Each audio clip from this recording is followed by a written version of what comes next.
এইমাত্র আবহাওয়া দপ্তর থেকে পাওয়া আজকের সবচেয়ে গুরুত্বপূর্ণ খবর, কেটে গিয়েছে দুর্যোগের মেঘ।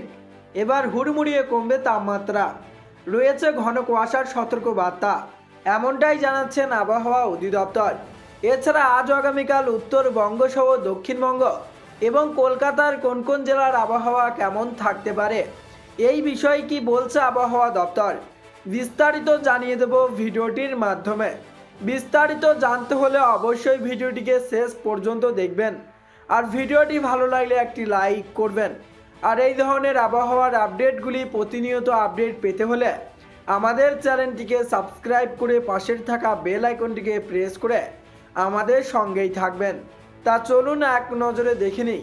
গত মঙ্গলবার রাত থেকেই ঝিরিঝিরি বৃষ্টিটা শুরু হয়েছিল। গত বুধবার সকাল থেকেও একই আবহাওয়া ছিল, দিনভর মেঘলা আকাশ, হারিম উত্তরে হাওয়া, তাপমাত্রার পারও 14 ডিগ্রির আশেপাশে। আজ সকালেও আকাশ মেঘলা। আগামী 24 ঘন্টায় দক্ষিণবঙ্গের মুর্শিদাবাদ ও বীরভূম বাদ দিয়ে সব জেলায় হালকা বৃষ্টির পূর্বাভাস দেওয়া হয়েছিল আগেই। হাওয়া অফিস বলছে, বঙ্গোপসাগর থেকে প্রচুর পরিমাণে জলীয় বাষ্প ঢুকছে বাংলায়। ঝাড়খণ্ড, তেলেঙ্গানা ও ছত্তিশগড়ের ওপরে রয়েছে একটি নিম্নচাপ অক্ষরেখা, সেটাই ধীরে ধীরে কলকাতার ওপরে আসছে। আজও আকাশ পুরোপুরি ঝকঝকে হবে না বলে জানিয়েছে আলিপুর হাওয়া অফিস, তবে বৃষ্টির সম্ভাবনা আপাতত নেই বলেই জানা গেছে।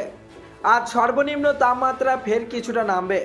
বঙ্গোপসাগর থেকে বেশি মাত্রায় জলীয় বাষ্প ঢোকার পাশাপাশি ঝাড়খণ্ড, ছত্তিশগড়ের ওপর একটি ঘূর্ণাবর্তও তৈরি হয়েছে। তবে আজকের পর থেকে আকাশ ধীরে ধীরে পরিষ্কার হবে বলে জানিয়েছে হাওয়া অফিস। তারপর থেকে আগামী 5 দিন বঙ্গে বৃষ্টির আর কোনো পূর্বাভাস নেই। বৃষ্টি হবে না আজও। হাওয়া অফিস জানিয়েছে, আগামী কয়েকদিন দক্ষিণবঙ্গের আবহাওয়া শুষ্ক থাকবে, তাপমাত্রা 14 ডিগ্রির আশেপাশে থাকতে পারে। আবহাওয়া অধিকর্তা জানিয়েছেন, ঝাড়খণ্ড, ছত্তিশগড়ের ওপর তৈরি হওয়া ঘূর্ণাবর্তটি দুর্বল হয়ে সরে যাবে।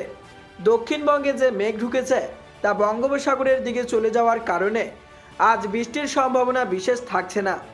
উত্তরের বেশিরভাগ জেলাতে বৃষ্টির পূর্বাভাস না থাকলেও দার্জিলিং, কালিম্পংয়ে কয়েক পয়সা বৃষ্টি হতে পারে। আগামী সোমবার অবধি দার্জিলিংয়ে বৃষ্টিপাত ও তুষারপাতের সম্ভাবনা রয়েছে।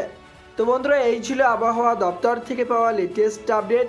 তো আজকে এখানেই বিদায় নিচ্ছি, আবারও দেখা হচ্ছে পরবর্তী কোনো লেটেস্ট আপডেটের সাথে।